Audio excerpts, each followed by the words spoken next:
Emmanuel కూడా ఏంటంటే నాకు ఎక్కడ ఇమాన్యుల్ మీద నాకు అది సరదాగా ఏదన్నా ఇద్దరు మాటలు అనుకోవడం కానీ అతని గేమ్ ప్లాన్లో ఒకవేళ అక్కడ నన్ను టార్గెట్ చేయాల్సి వచ్చి టార్గెట్ చేసాడేమో తప్ప ఇమాన్యుల్ నాకు పెద్ద అంటే మనస్పర్ధలు వచ్చేసేంత ఆర్గ్యుమెంట్స్ గొడవలు ఏం అడగలేదు. నామినేషన్స్ అప్పుడు తన పాయింట్ రేజ్ చేసాడు, నేను ఆర్గ్యుమెంట్ అయ్యేది అంతే. బట్ వేరాజ్ నేను మళ్ళీ రీఎంట్రీ ఇచ్చిన తర్వాత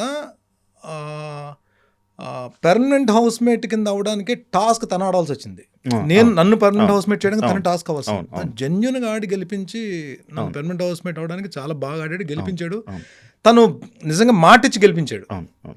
సో నేను అది చాలా చాలా సందర్భాల్లో చెప్పాను, ఇమాన్యుల్ నన్ను పర్మనెంట్ హౌస్ మేట్గా చేయడానికి నన్ను ఆడి గెలిపించాడు అని చెప్పి. నాకు ఒక తెలియకుండా ఒక చిన్న ఎఫెక్షన్ ఉంటుంది. ప్లస్ వేరస్ ఈ ఫ్యామిలీ వీక్ జరిగినప్పుడు వాళ్ళ మదర్ లోపలికి వచ్చినప్పుడు ఫస్ట్ నన్ను చూసిన వెంటనే, ఎందుకంటే హౌస్లో తెలియకుండా ఫిజికల్గా నాకు ఎక్కువ దెబ్బలు తెలిసాయి. షోల్డర్ ఇంజరీ కానీ, రిబ్ ఇంజరీ కానీ, ఈ ఇండెక్స్ ఫింగర్ ఇంజరీ కానీ. ఆవిడ లోపలికి వచ్చినంటే చేయి పట్టుకుని హెల్త్ ఎలా ఉంది, జాగ్రత్త, హెల్త్ జాగ్రత్త అండి అని చెప్ప, అంటే చాలా కన్సర్న్గా మాట్లాడారు. అదే మీట్ అవడం ఫస్ట్ టైం ఆవిడ.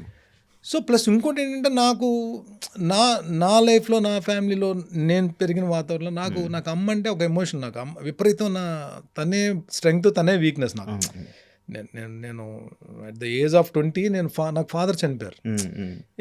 అన్నయ్య ఏమో జాబ్ రీచ్ వెళ్ళిపోయాడు, సిస్టర్కి మ్యారేజ్ అయిపోయింది, అమ్మ నేనే. నేను అంటే పెళ్ళి అయిన తర్వాత కూడా, పెళ్లి కాకముందు కూడా అమ్మతోటి ఏంటంటే నాకు జర్నీ చాలా ఎక్కువ ఉంది. ప్లస్ ఏంటంటే ప్రతిదీ షేర్ చేసుకునేవాడు.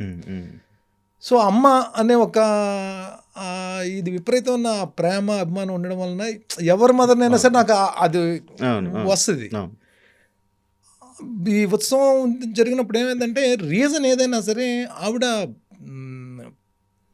ఇమాన్యుల్